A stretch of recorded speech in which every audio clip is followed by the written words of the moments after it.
Yo, what up, what up, what up? My guy Jesse. How are we doing, brother? Man, fresh off of the Invest Fest train, you know what I mean? Motivated vibes, motivated vibes. Like you Most like deaf. really fresh off it though. Like you just off the plane, right? Yeah, I just got off the plane and we're back at it again. I love it. I'm like, hey, are we filming today? You're like, is it Monday? And I'm like, is water wet? We gotta bring them another episode of the asset class.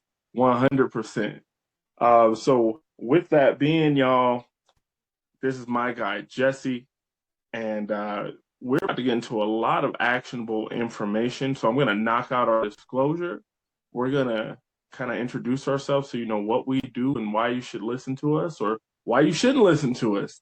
We're not here begging folks to take this info, but we do have people that are taking what we're teaching and they're making sizable changes in their business and their portfolios.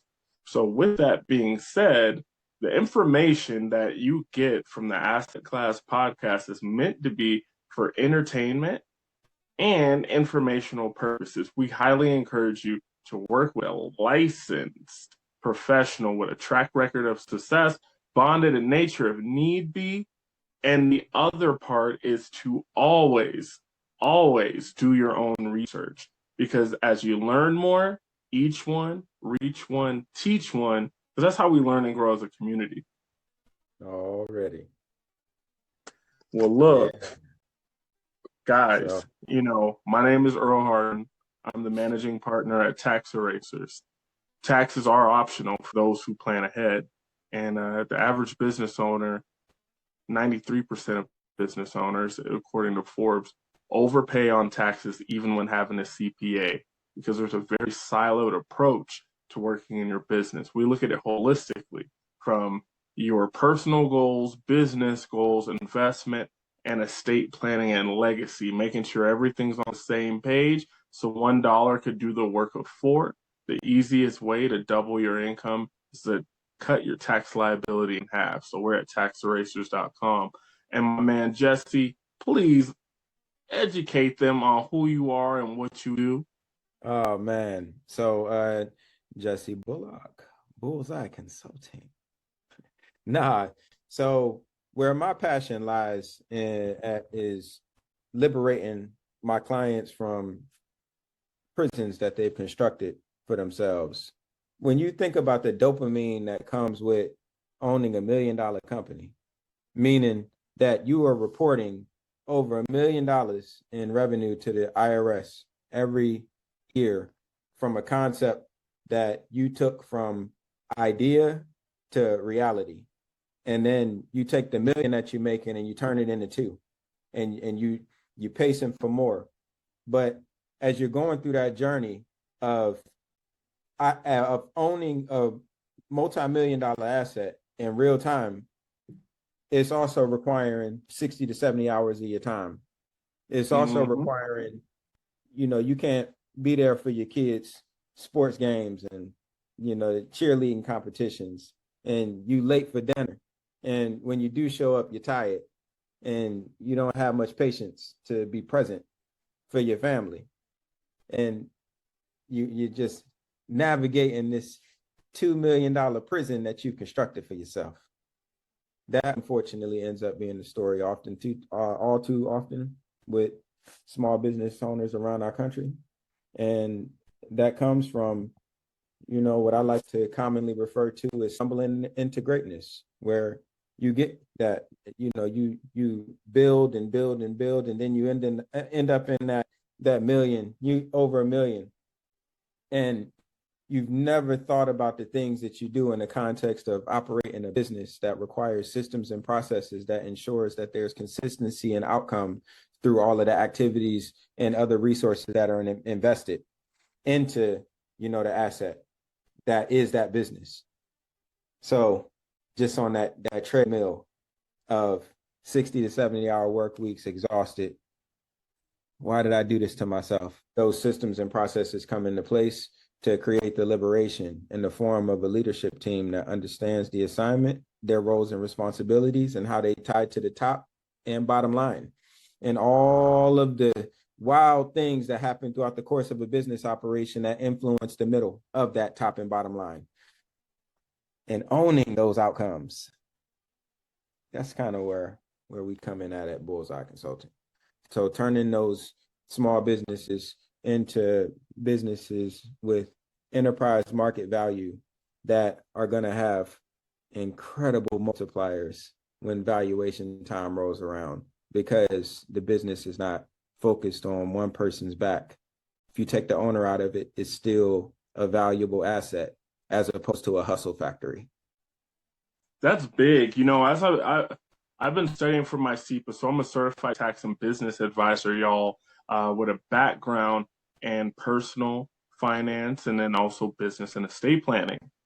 And it's been about 2 years now since I've got my certified tax and business advisor, and now I'm adding on more designations here, having all the alphabet soup after my name. And I'm not really a letters or designation guy for sake of having it, but for sake of access for my client, all about it. And one of the things we've been talking about so often, I work with quite a bit of people in the M&A space, is things that sellers of a business will say, thinking it's a good thing. And it's actually shooting themselves in the foot because they don't understand the game. To use the analogy, if you were playing basketball with the rules of golf, could you ever win? Absolutely not. You would try to have the lowest score possible. When basketball is something where the highest score wins. So when these owners say things like, oh man, I've had this client for about 15 years. He loves me. He named his son after me. He is responsible for 60% of my business. What the seller of the business is trying to portray is loyalty. What we hear where our analytical ears is that's a high concentration of sales coming from or one client relationship, which is actually a risk. You would never want 60% of your business to come from one entity, because what happens when that entity doesn't like you? 70% drawdown? Absolutely not. Another thing that's in the book that's pretty funny, and I can't wait for you to chime in on this because your expertise and how many years you've been in this field and you're actively working with all these multi-million-dollar companies scaling, having these conversations. The other thing that was funny, the statement in our active learning session, it's not a classroom, active learning session, whatever that means, was the owner saying, nobody knows this business better than me. Nobody here. Oh no, I got all of the secrets and everything. I know it all. And he's thinking he's bringing value by saying that, when really it's a liability to anyone with an analyzing ear who says, you have not created systems and SOPs to duplicate yourself. So when you leave, a bunch of the enterprise value of the business is probably going to leave. And that's what CEPAs do, help create some of that enterprise value so you can exit at a high level. But we're not business coaches. We don't do what Jesse does. So Jesse, I would love to get your take on that and your experiences around those sort of phrases or anything similar. So when it comes to basically putting all of your eggs in one basket, when you talk about sources of revenue, one of the key things or resources that, we generally cover, well, as of late, a sales trend analysis, right? Where, you taking the trends of your sales performance by customer and lead source, and understanding what has caused your sales to actually be what your sales are, to identify any vulnerabilities that may exist there. So when you do your revenue breakdown and you find out that 60% of your sales came from one customer. Well, that is a huge vulnerability to a business because everything is all good until it ain't. And a lot of businesses are struggling in the dark. So when you leave that vulnerability out there for, 60% of your sales to all those eggs to be in one basket, I'm pretty sure that 60% is taking care of a huge chunk of those overhead expenses and the things that are happening in the business. Like that 60% is feeding other parts of the business. And all of a sudden, when that's extracted out, which that literally could happen overnight in business, that vulnerability. So understanding what that segregation looks like when it comes to customers. And that's stuff that we can be doing on our own, regardless of how we're tracking our customers, if we have a CRM or if we got a point of sale system.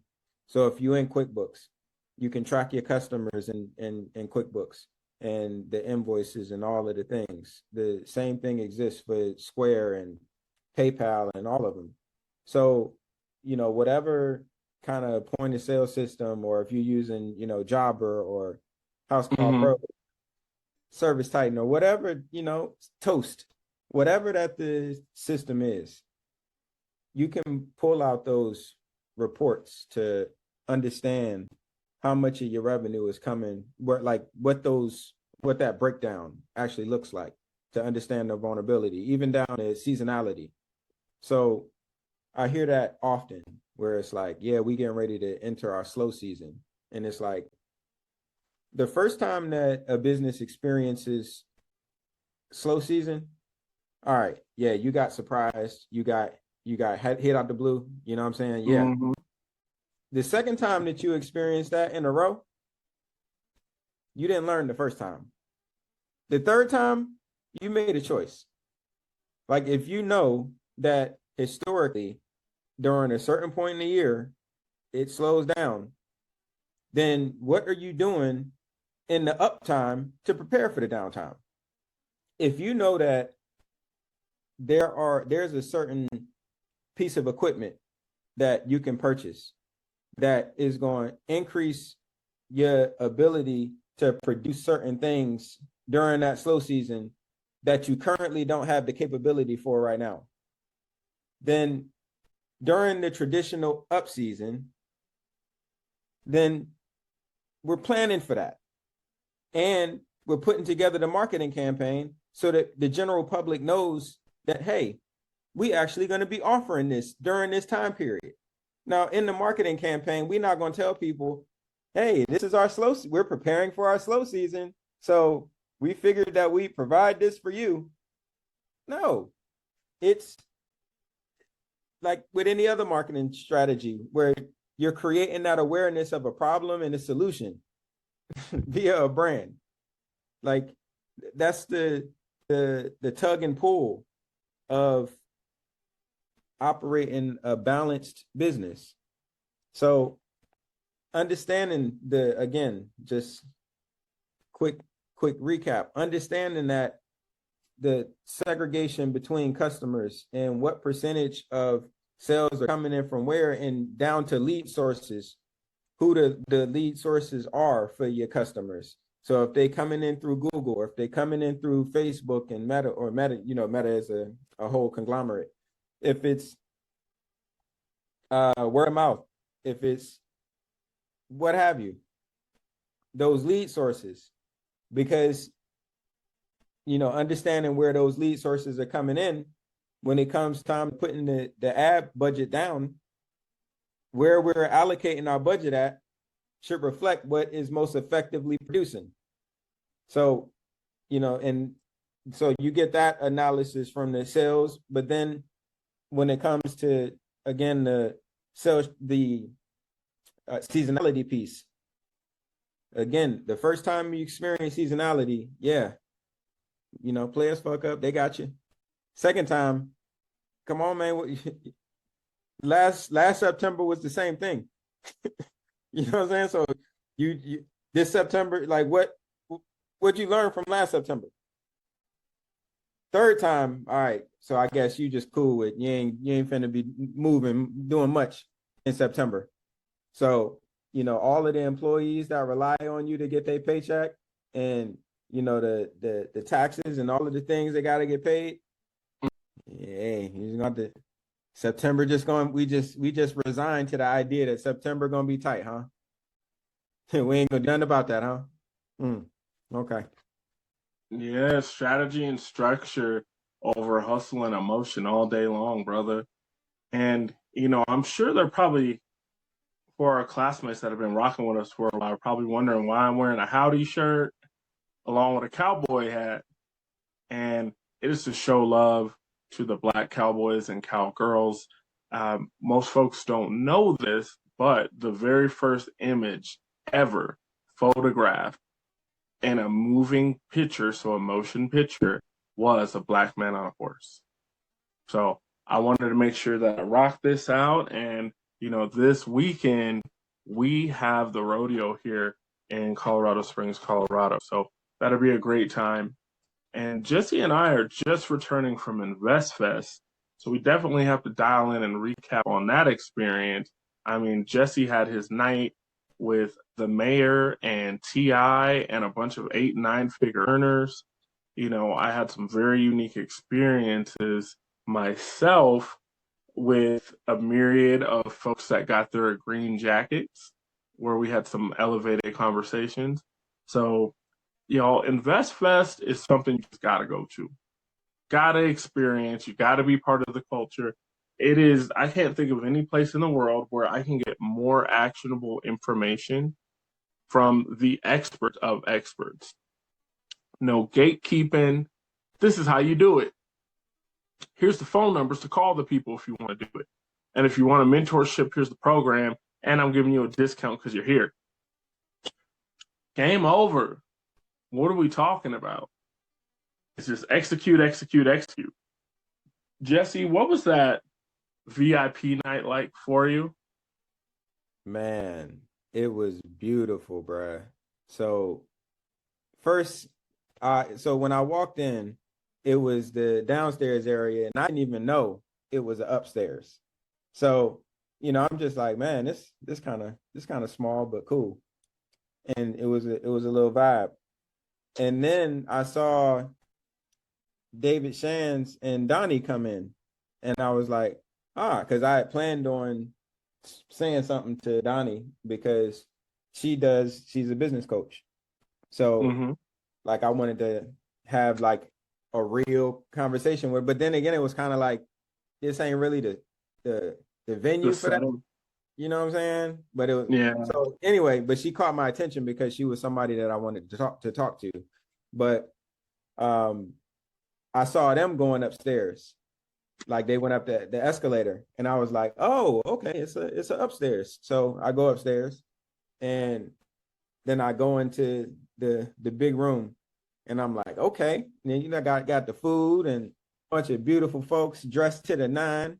I mean, like everybody was fly, man. It was beautiful. It wasn't on no bullshit. Like everybody had, you know what I mean? Like they had their threads on. You know what I'm saying? Like everybody had that shit on. It was beautiful, bro. And just like see a Black folk. Like it was absolutely beautiful. And every conversation was about being of a resource.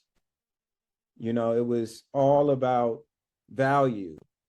There weren't surface level conversations. And although I understand the space and place for small talk and dialogue and humanity, I loathe it. I absolutely can't stand small talk. It's just not my thing. And I need to reframe how I even position that, because I understand its importance, but it hasn't been my thing. I'll say that. It hasn't been my thing. And in that room, there wasn't with nobody that I spoke to. It was all, and it was just a plethora of like good people that are doing real solid work.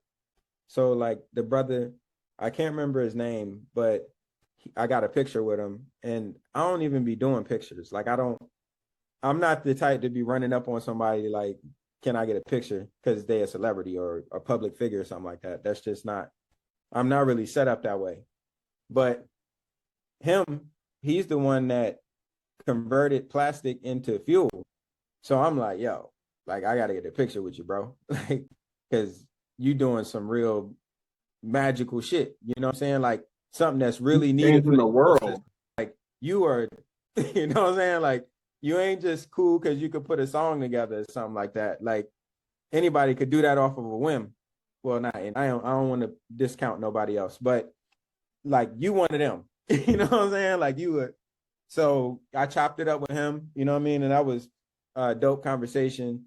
And then I saw my man Sensei J or whatever his name is. I can't remember his name, but the dude is like cold at martial arts, bro. And he a young brother too. He like 25 or something, but he will put you on your ass quick.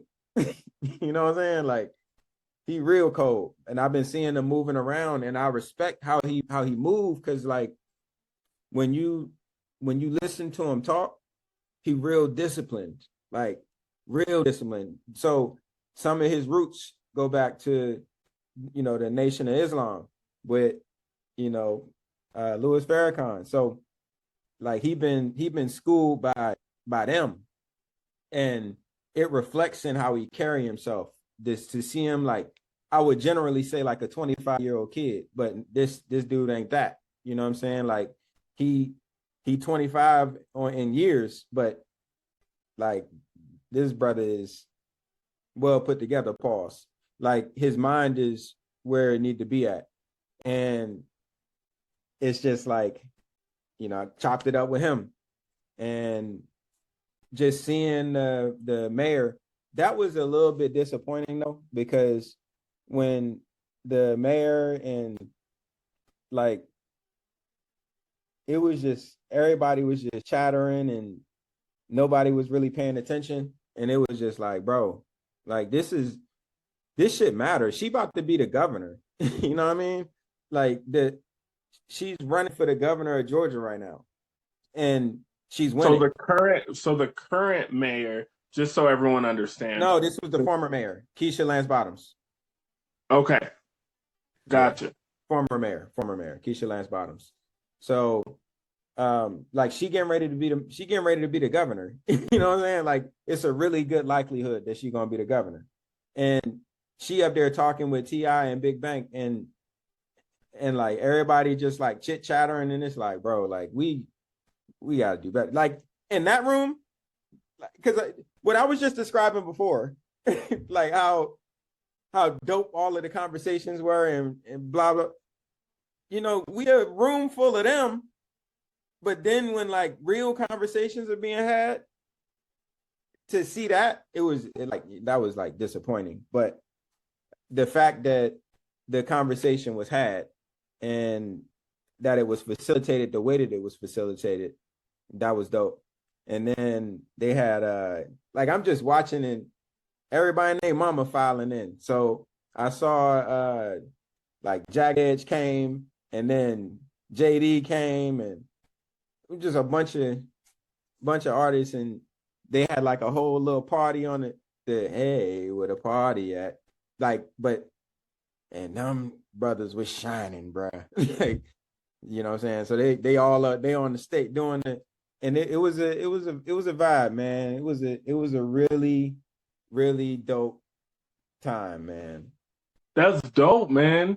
That's very empowering. And one thing I will say, if you get a room full of entrepreneurs, a room full of salespeople together, you have to direct them in a certain manner because the personalities are all very opportunity laden. So when I go to events, it's like that. it could be anybody on the stage until it's like someone's like, shut up, focus, 20 minutes. Then you could go back to mingling. And then everyone's like, yeah. And then they can log in. You know, I was just at that high net worth mixer up in Denver with all the Lamborghinis and Rolls Royces. It was literally like that because everybody wants to do deals. Everyone wants to know, hey, I seen you on TV. Hey, I'm proud of you. Hey, you know, it's a room full of love. And then also loving yourself enough to say, look, I'm about to go have this conversation because I'm ready for the moment. So I get that. I also get the other point where you were cognizant of how big the moment was. So you were locked in on it and other people weren't necessarily there. And I would dare to say a lot of these people are from Atlanta. So seeing her is not something new to them. Seeing T.I. is not something new to them. And that's also something that we got to do better at. You know, when I think about hip hop culture, we are the only culture that ages out our superstars and our super talent. When we look at rock and roll, I don't know though. I think that's changing though, because like just in Colorado Springs, so T.I., Genuine, Ching. It was about the what was it? The tacos and tequila joint, and it was like an older slate of artists, and that joint was going. You know what I mean? You got Usher out here like he 25. You know what I'm saying? Like, I don't know. And then Hove just had his joint, and Hove is like about to be 60. And like he shut down the Yankee Stadium, and like Matt, like I don't know that it has been that it had been that way. It had been that way for a while because we get to disagree to disagree on something, and that's something that's powerful. So like I think with touring, like anybody with talent that still delivers a good show can tour. Like man, Earth, Wind, and Fire touring since back when. Right. You know, I've seen a lot of these older cats touring, not as many older rappers that aren't super elite. So like your Snoop Dogg's, your Tech Nine. If Jay-Z decided to do a tour, it would sell out. But he's Hove. He's Hove. So if the older artists are able to tour, you don't see that as appreciation from the culture? I see it as like their fan base is still supporting them. But I think like the center of the culture, and it's not my sentiment and it's not your sentiment, but a lot of people like, Corday, when he dropped Old Niggas, I was like, man, this is cognizant of the way a lot of these guys feel. The generation down, or 2 generations down now, or how they feel about, I don't get it. I don't get why people think Jay-Z's the dopest. I don't get why Nas gets all this love. Like they versus, and even some people in our age group, writing, you so old, why you still rapping when it came out on God's did, And when I look at other cultures, they treat those dudes like legends. That's where rock star comes from. People seeing Bruce Springsteen, seeing some of these acts, they look like sun-dried leather on the stage, and people are still going crazy, doing everything they can, not just to be on the tour to support them, but just outwardly supporting them in the music. And I would love to see that more often. Even, on the sports side, all these people, we done with the 90s. Jordan was trash, this and that. I'm like, look, you can like LeBron and Jordan and Curry. What if I told you had the infinite capacity to have love and appreciation for many people and many different things? What if I told you that, young brother? What if I told you that, 50-year-old man, that you don't have to hate LeBron just because you saw what Jordan did to Craig Elo in front of his whole family, I might add? Like, Jordan was a savage, bro. The way he's putting it on people, their kids was next to them. Mike didn't care. So that's more so the point So that I'm making. But what does greater appreciation of our legends look like to you? I, so if we use Jay-Z as the example, we know who Jay-Z is in New York.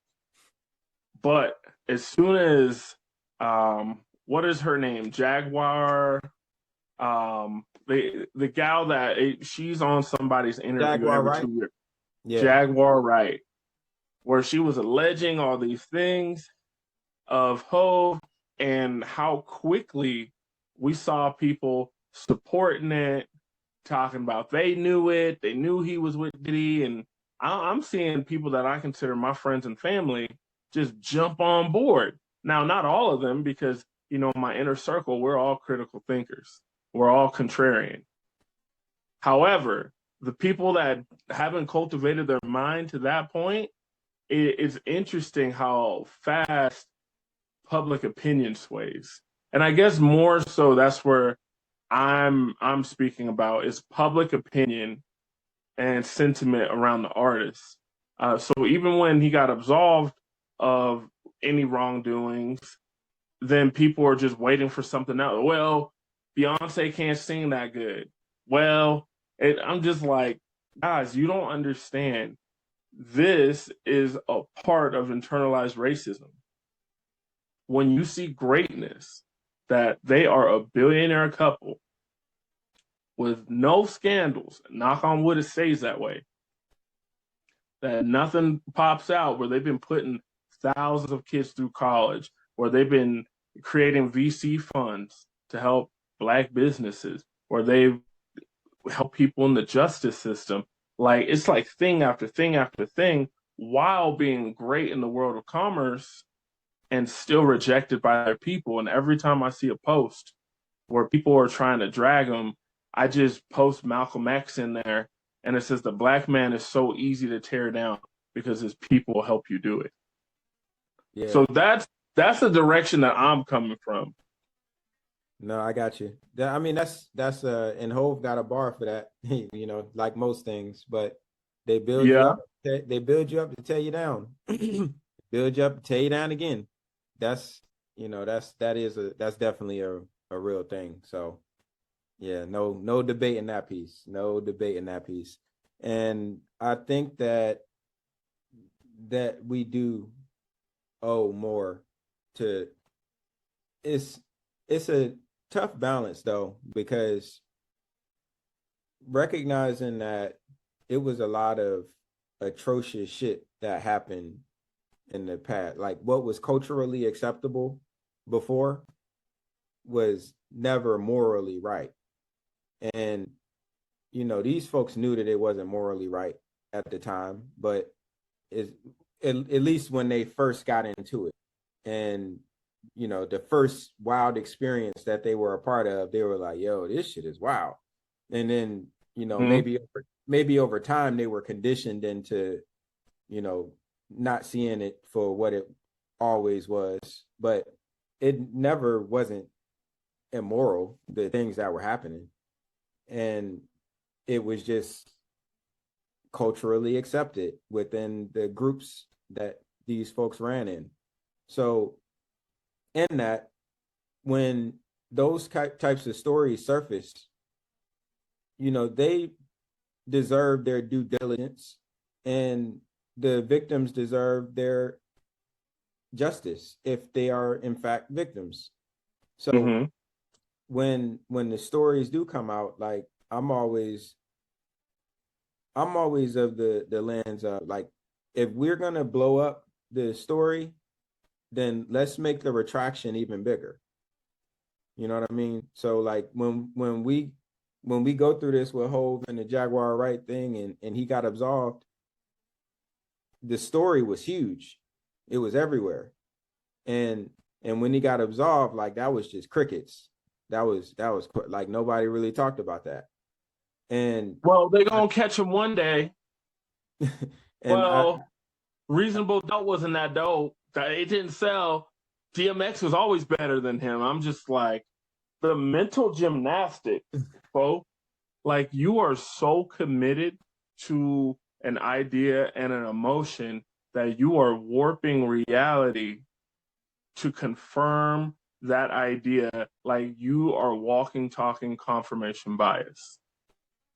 Nah, we definitely got opportunity there to be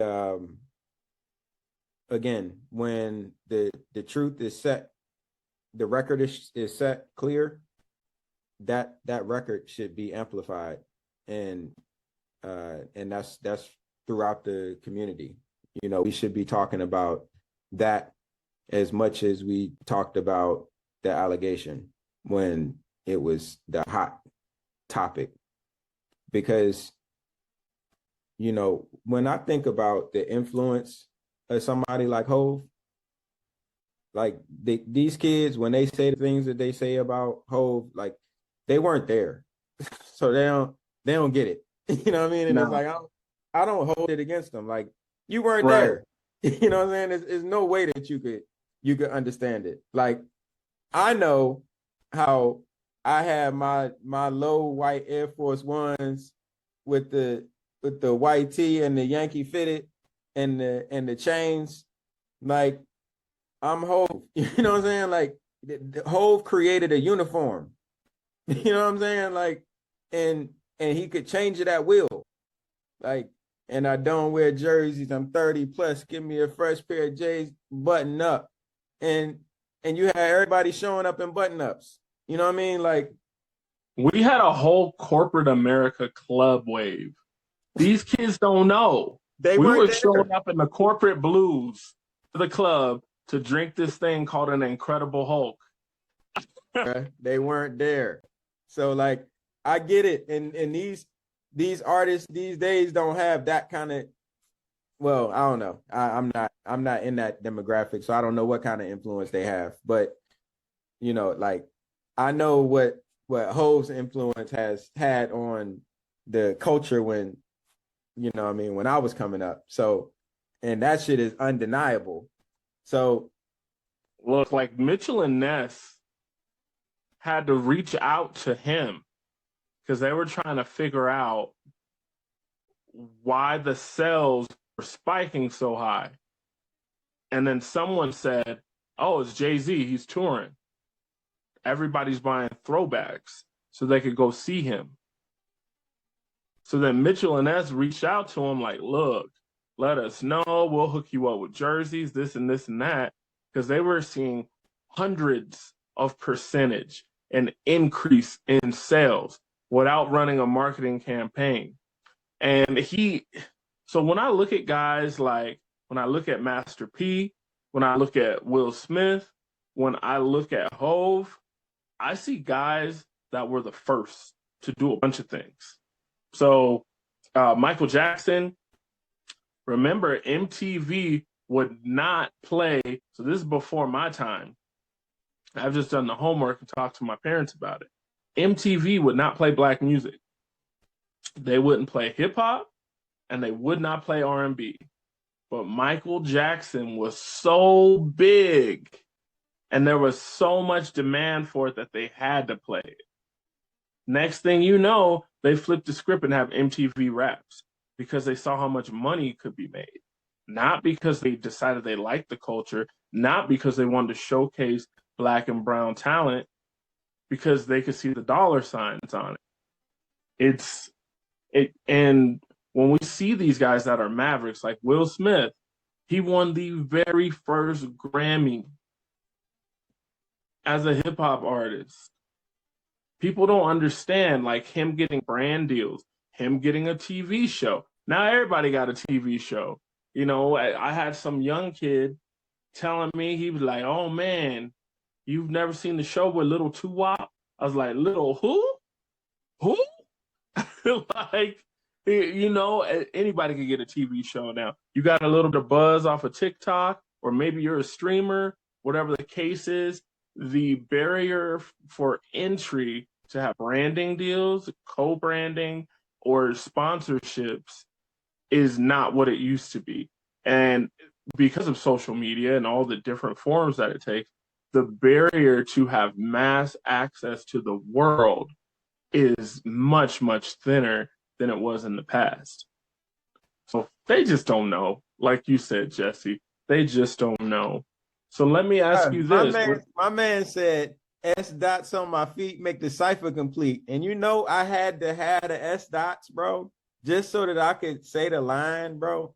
Like I had to get the S dots so I could finish the bar. You know what I'm saying? S dots on my feet make the cipher complete. Yeah, man. Like that's influence, bro. I'm sorry, go ahead. No, you're 100% on it. And then when we saw brands like Gucci, when we saw brands like Cristal say, do not promote us, we do not want to be associated with you, you are not part of our class. Well, we saw what Jay-Z did with Almondale and all these different brands that he ended up creating, which is dope. We see Beyonce has Sir Davis. She now has 100% ownership of Sir Davis. It's a bourbon. That's dope. You know, we start seeing him build Rockaware. Like, people don't understand how hard Rockaware was. You know, I'll see no shade to Jim Jones because he did a great talk this weekend. He was phenomenal on that stage. Brought so much wisdom. But he's, I didn't wear Rockaware. I'm from Harlem. I really went and got the Da Vinci. I really went and got the the Pelly Pelly and da da da da da, you know. And it was a funny thing because at that point I paused it. I was like, wasn't the topic about supporting Black businesses?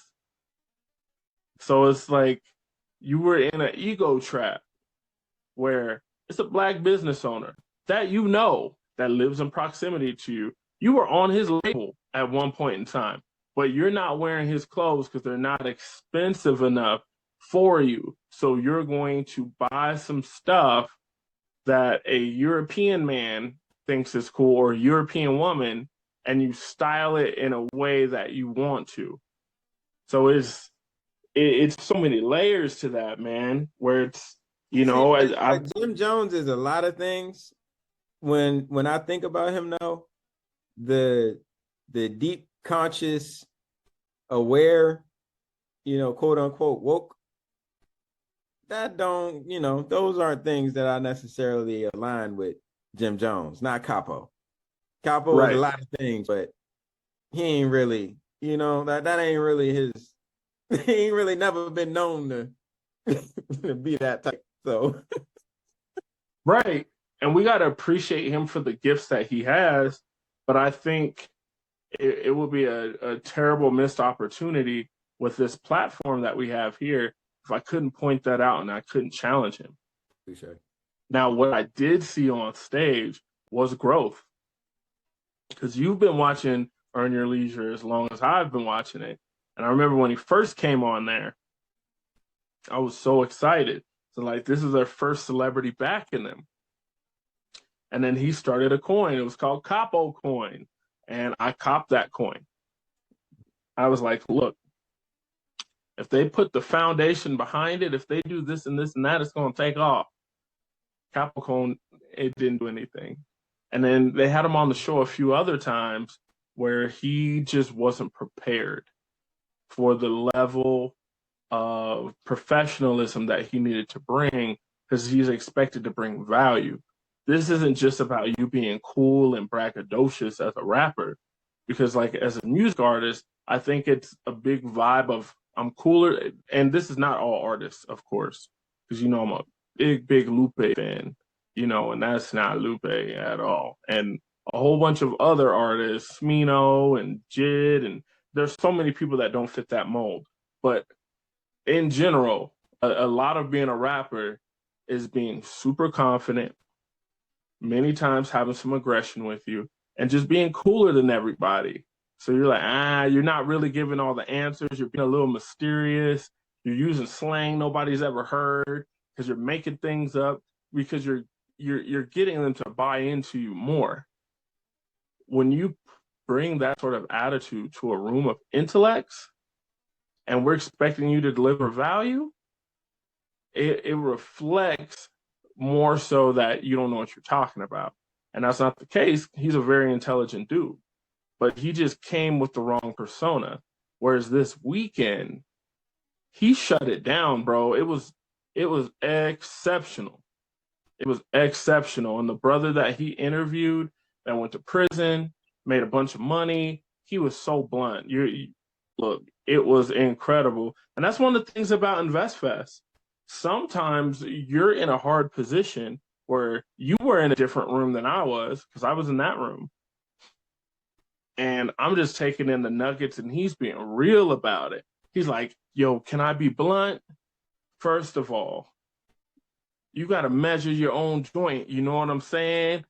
You got to know how big your own ish is. And by that, I'm meaning, do you mess with you? Do you believe in you? Would you go measure another man's piece? No? Then why are you trying to count his money?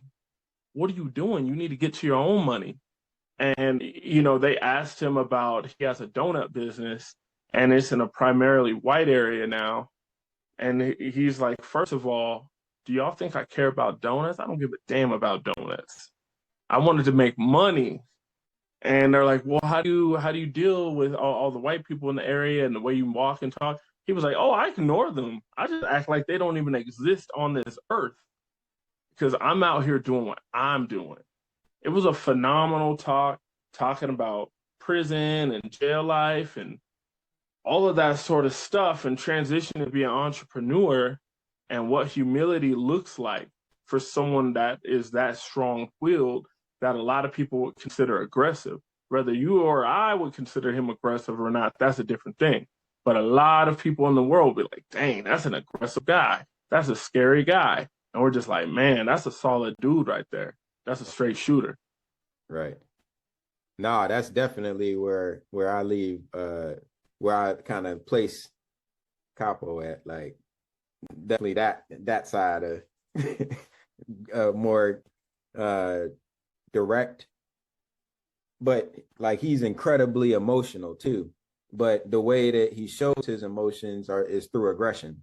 So it's like, you know what I mean? It's a interesting, like something that were to be said to you and I, it wouldn't mean absolutely nothing. And it's not that we not self-assured, like confident, strong men that, that ain't going for no bullshit. But it's like, yo, what you eat don't make me shit.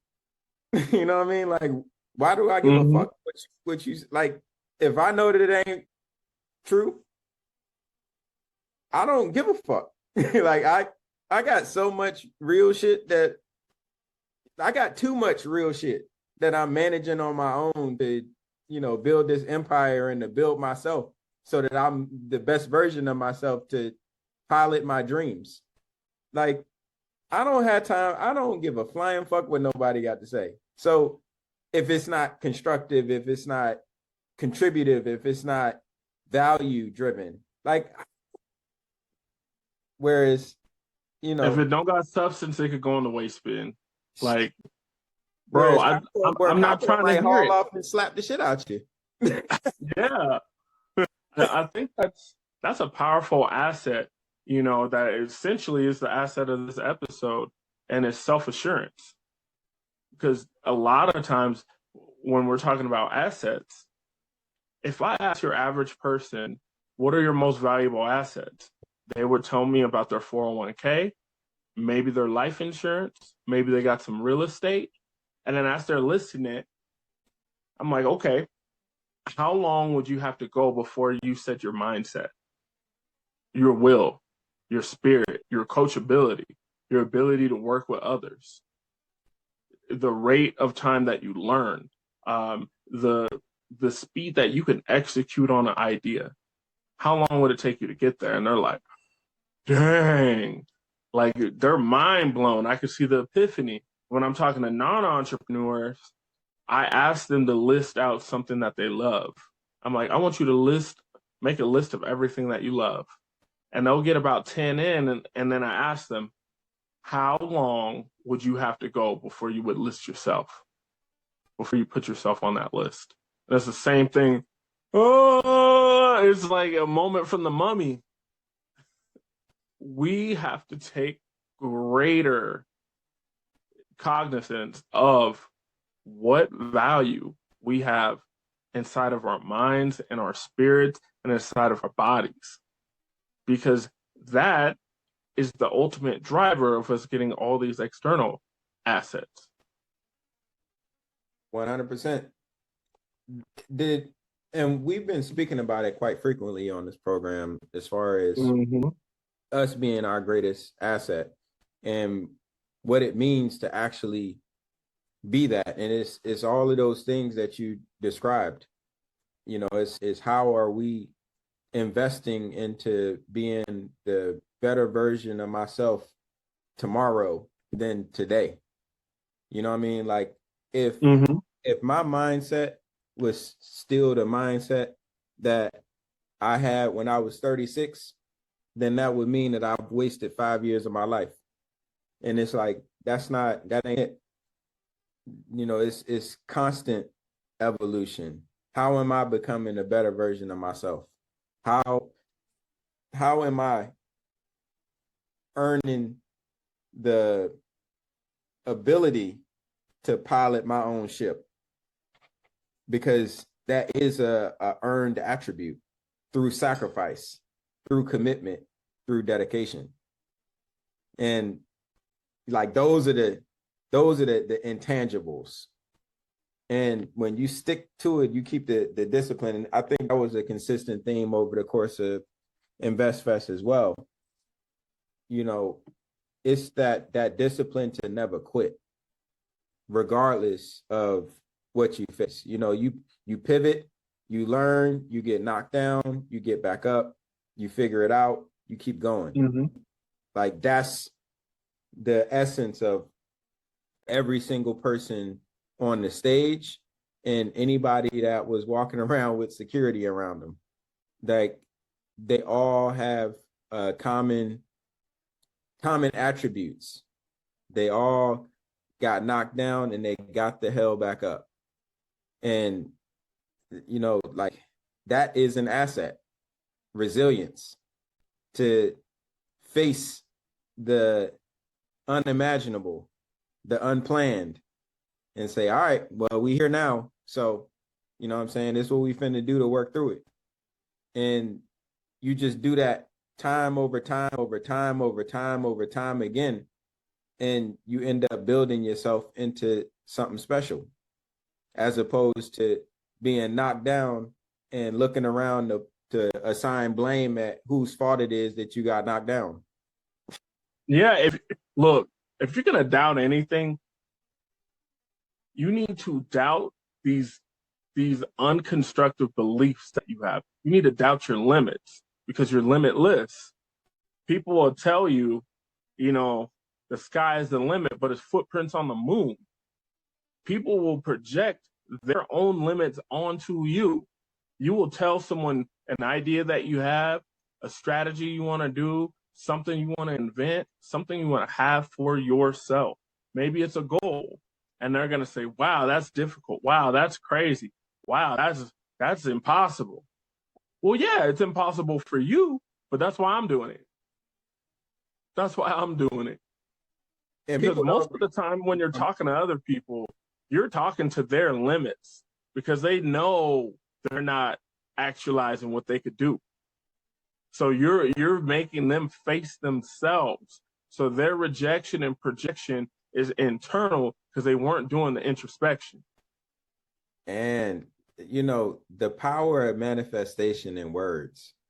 Like that's why with all of my clients, I'm constantly, you know, when they say that we're trying to do something, I'm like, are we trying or are we doing? You know what I mean? Like actually that's not even just with my client, that's just how I am in general. Like it started Agreed.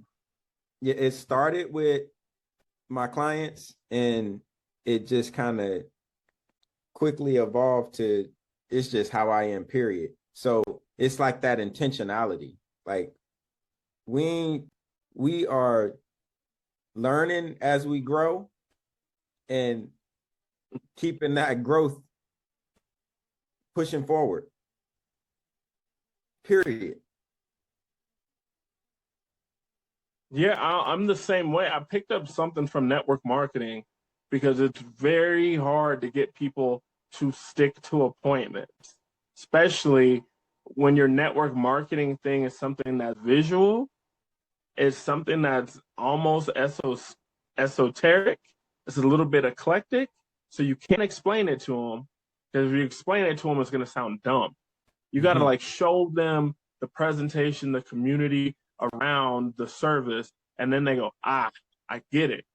So imagine having to invite people to something where you can't tell them what it is, but they can't be late because it's very important. So I picked up this habit of, are you free or are you not free? So if I hit you up and said, Jesse, you free at 8 p.m. tonight?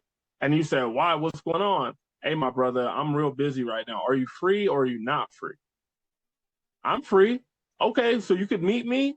You could meet me at Starbucks by your house, or we don't put money in Starbucks. So you could meet me at the Treehouse Coffee Shop. Cool. 8 p.m. I'm gonna see you there. Okay. All right. Well, look, I'm getting crushed right now. I got to get off the phone, bro. But I'm going to catch you at 8. Hang up. And I would do hundreds of invites like that. And that turned into me creating hundreds of brokers that turned into thousands of new memberships of the service that we were offering. So with that, I still do it nowadays when I'm inviting people out.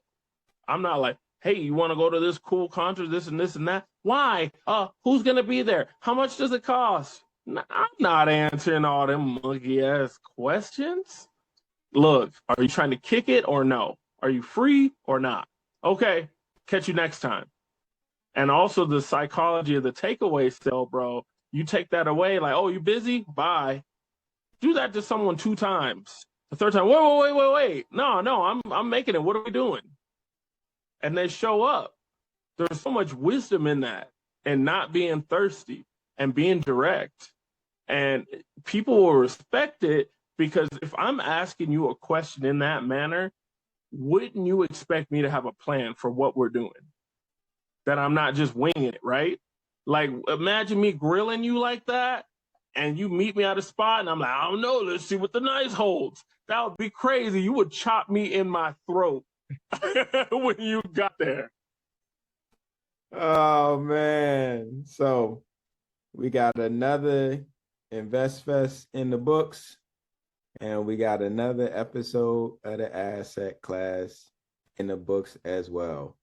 It's been my man Earl. My guy Jesse. It's the Asset Class. Thank you for listening.